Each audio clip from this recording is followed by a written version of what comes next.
China should not exist, not as a unified country, not as a superpower, not even close. Think about it 14 land borders, the highest mountain range on earth cutting off half its territory, a western half that's basically uninhabitable. Floods, typhoons, and droughts hitting on rotation. And for most of the last 200 years, poverty, colonization, and civil war. By every rule of geopolitics, China should be a cautionary tale. Instead, it's the second largest economy on earth, the largest navy by number of ships, and the country builds more infrastructure in a year than most nations build in a decade. So either the rules are wrong or China found a way to break them. Today, we figure out which one it is. And we are going to need the games. Hi, I'm Rag. I'm a lawyer, an entrepreneur, and I'm very passionate about geopolitics. I once dreamed of becoming a diplomat, spent years studying international relations, geography, and the power games nations play. That dream didn't pan out, but the knowledge stuck, and it completely changed how I see the world. And now, I want to do the same for you. Next time a headline drops or a debate breaks out at dinner, you won't just nod along, you'll get it. The context, the history, the why it matters. Because the world is a strategy game, and I'm here to explain it to you, one video at a time. Welcome to the lore of power. Let's play.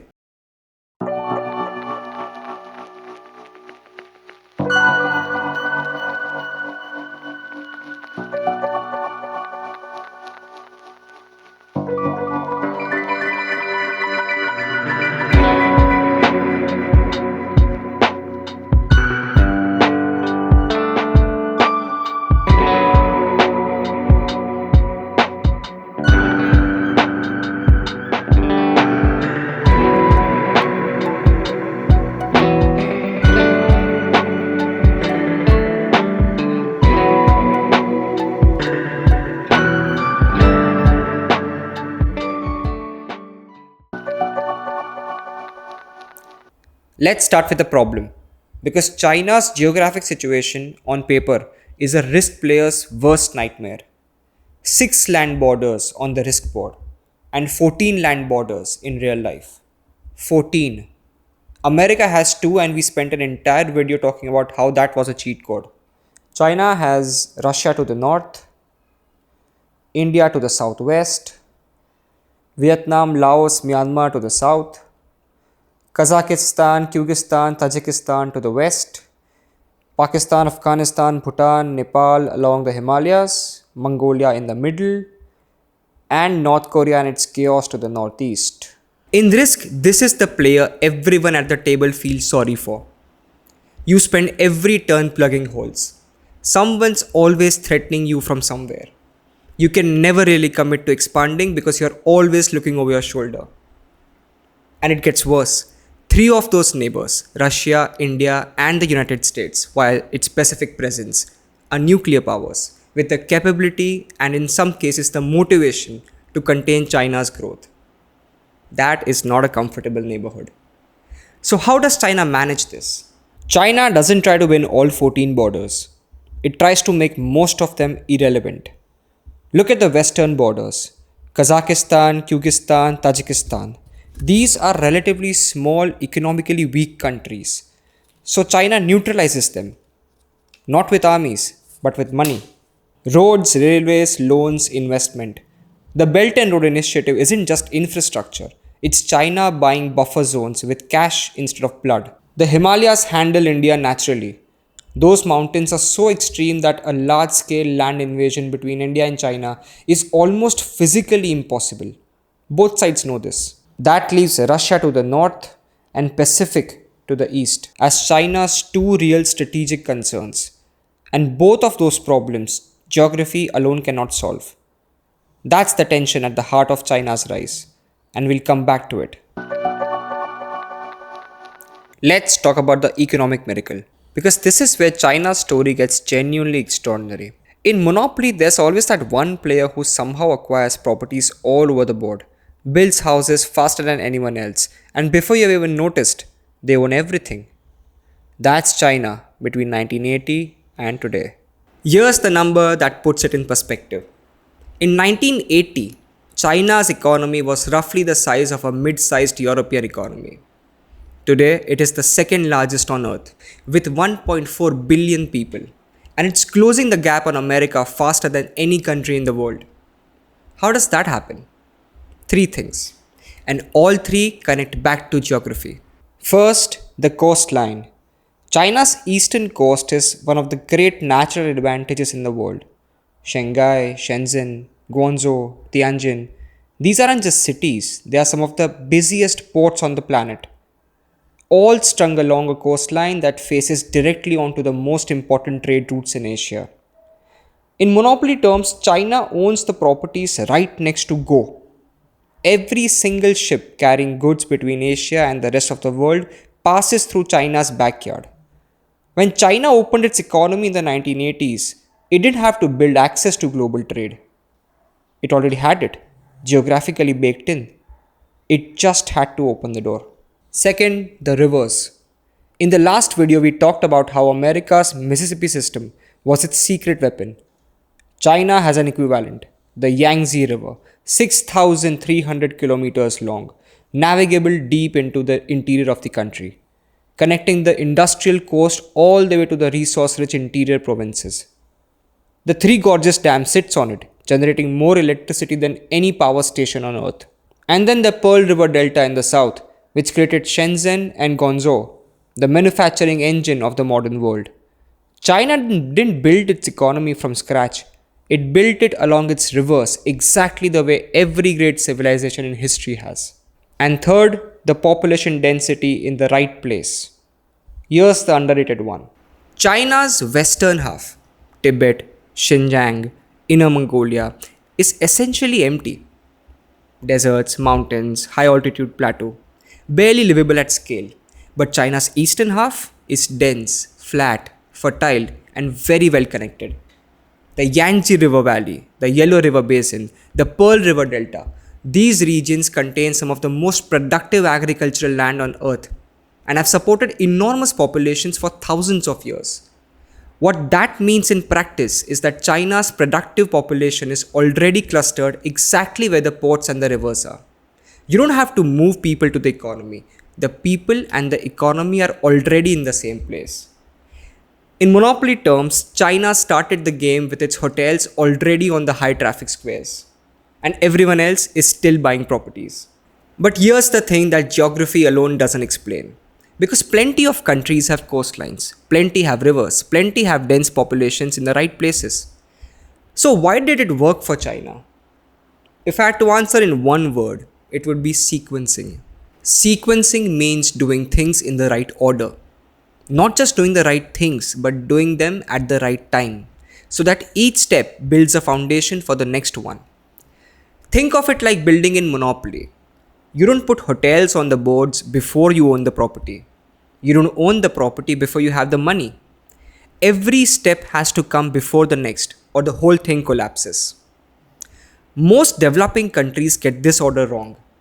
They try to build a stock market before they build factories. They liberalize their currencies before they have exports to protect. They open their borders before their own companies are strong enough to compete. China didn't make that mistake.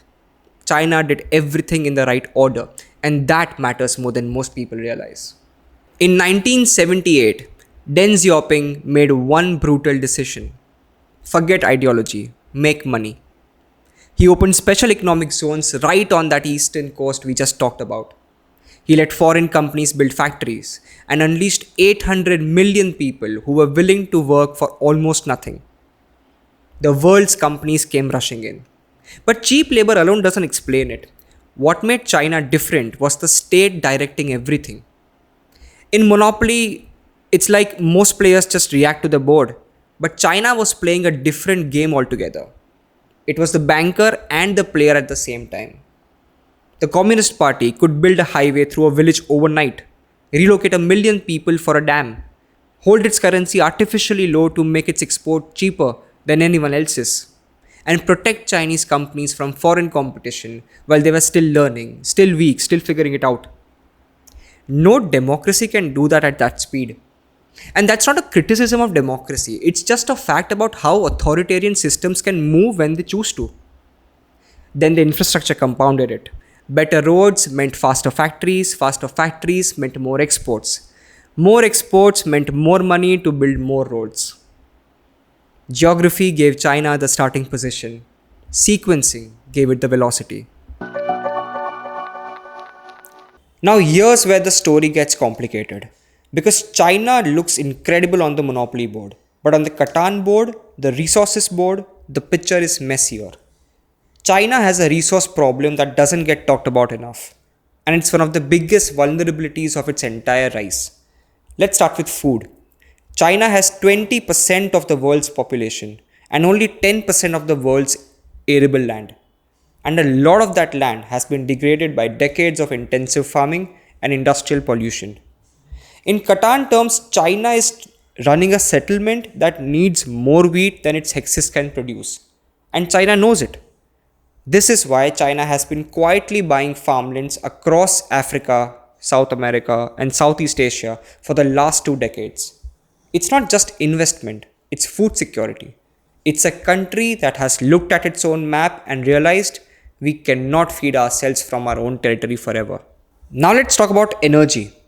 China is the world's largest importer of oil, and almost all of it, the oil from the Middle East, from Africa, from Russia, has to travel by sea through the Strait of Malacca.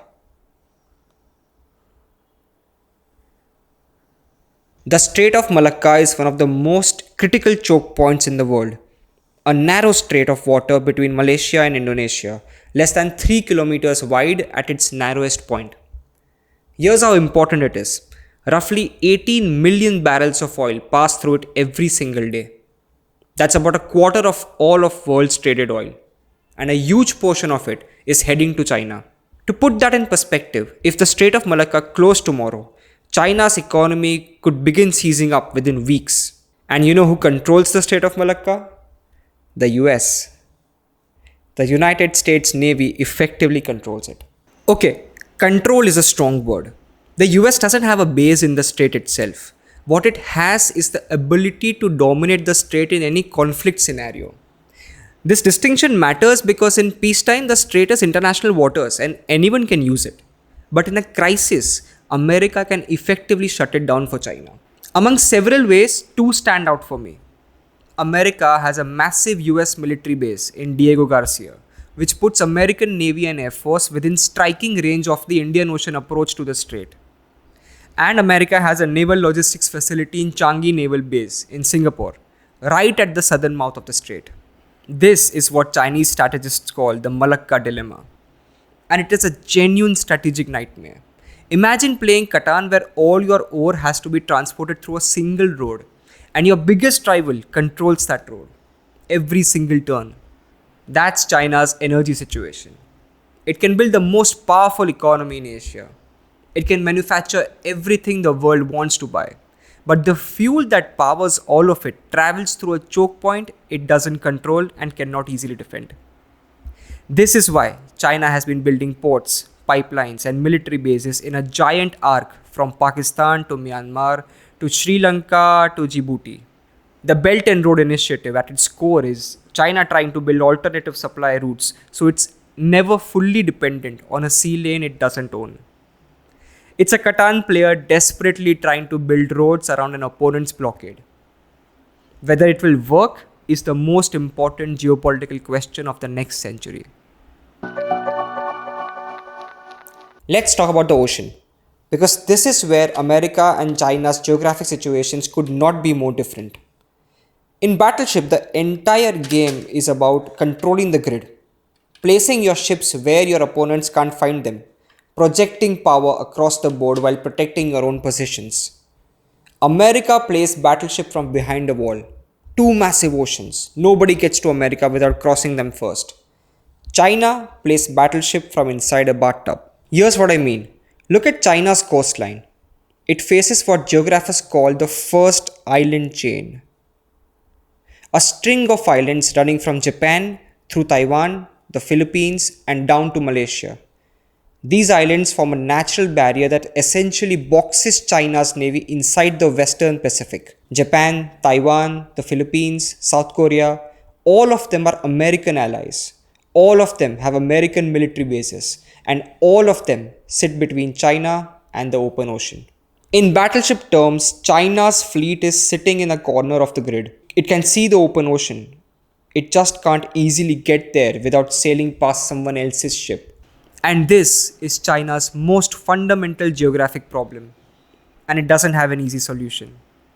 America became a global superpower partly because it had free access to two oceans and could project naval power anywhere on Earth. China cannot do the same.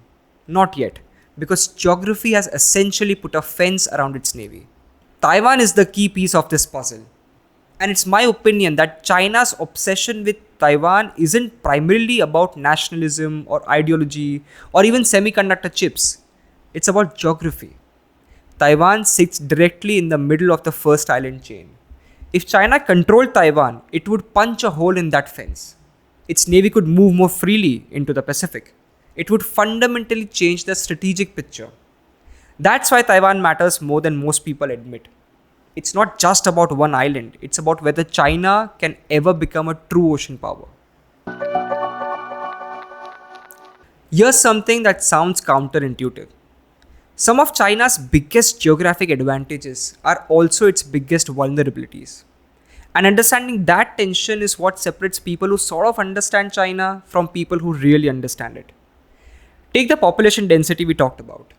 All those hundreds of millions of people clustered in the eastern coastal provinces. That's China's economic engine. But it's also China's greatest vulnerability in a conflict. Those same coastal cities that made China rich are within range of American carrier groups, Japanese missiles, and Taiwanese air defenses. The entire productive heartland of China sits exposed to the sea that it can't fully control. In risk, it's like China owns the most valuable territories on the board, but those territories have no natural defenses on their eastern side. The coast that made China wealthy is the same coast that makes it vulnerable. And then there's the internal geography problem.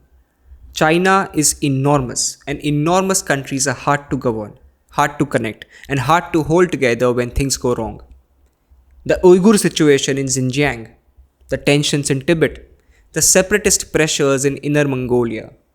These aren't just political problems, they're geographic ones. These regions are so far away from Beijing, culturally distinct, and historically resistant to central control. Every great Chinese dynasty in history has faced the same challenge. How do you hold together a territory this large, this diverse, and this geographically fragmented? The Great Wall wasn't built to keep foreigners out. It was built because China's northern geography, which is flat, open steppe, made it almost impossible to defend against nomadic raiders from the north. It was geography that forced China to build the most expensive defensive structure in human history just to survive. That internal fragility is still present today. It's just managed with high-speed rail, surveillance technology, and the most sophisticated state apparatus in human history, instead of stone walls. But the underlying geographic tension, massive diverse country trying to function as one, hasn't gone away. So let's answer the question we started with. Is China genuinely rising, or is it a house of cards? Here's my honest take. China is rising, genuinely, dramatically rising. What it has accomplished economically in 40 years is without precedent in human history. No country has ever lifted this many people out of poverty this fast, built this much infrastructure this quickly, or moved up the technology ladder this aggressively. And its geography, despite the problems, has been a genuine enabler of that rise. The coastal access, the river systems, the population density in the right places, these aren't accidents. They are geographic gifts that China has used intelligently. But China's geography also contains three problems that no amount of economic growth or military spending can fully solve. 1. The Malacca dilemma. 18 million barrels of oil pass through that strait every single day. China doesn't control it, America does. Until that changes, China's entire economy runs on borrowed geographic luck. 2. The first island chain. China cannot become a true global naval power, the kind that can project force anywhere on Earth the way America can, without solving the Pacific access problem. Taiwan is the key, and Taiwan is also the most dangerous flashpoint in the world right now. And three, the neighbor problem. 14 borders, 3 nuclear rivals. No country in history has successfully become the dominant global power while managing this level of border complexity. America has 2 peaceful neighbors and 2 oceans, and China has the most contested neighborhood on earth. So here's how I'd put it simply. China has the geography to become the dominant power in Asia. It may already be there. China has the geography to become the dominant power in Eurasia. It's working on it. But China does not have the geography to replace America as the dominant global power. Not without solving problems that maps alone cannot fix. And that gap between regional dominance and global dominance is where the most important story of the next century is being written. So let's total up China's board game score. On the risk board, it has nightmare borders, nuclear neighbors, and a Pacific fence it can't easily break through. But it's neutralizing its land borders with money and infrastructure faster than anyone expected. On the Catan board, incredible coastal resources and river systems, but a food vulnerability and an energy choke point that keeps it strategically exposed. The Belt and Road Initiative is an attempt to redraw that board in its favor.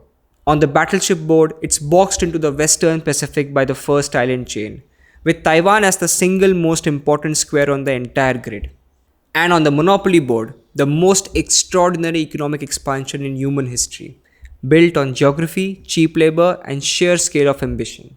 China is not a house of cards. It's a genuine, serious rising power. But it is playing the game on a harder map than America ever did. America spawned with cheat codes. China spawned with obstacles and is rising anyway. Whether that rise continues, stalls, or ends in conflict depends on 3 things geography cannot answer: leadership, luck, and what happens in the Taiwan Strait. And those, I'm afraid, are questions no board game can answer. The world is a strategy game. China just picked up the dice. If this gave you a new way of seeing the headlines, I'm making more of these. Like and subscribe to the Lore of Power. Now, one question I want to leave you with. In 1980, India had many of the same ingredients as China: a massive population, a long coastline, river systems, cheap labor. It opens its economy around the same time. So why didn't it work the same way? That's a whole another video. Next up, we go inside Russia, a country with the largest territory on earth, nuclear weapons, and an economy smaller than Italy's. How does that happen? See you there.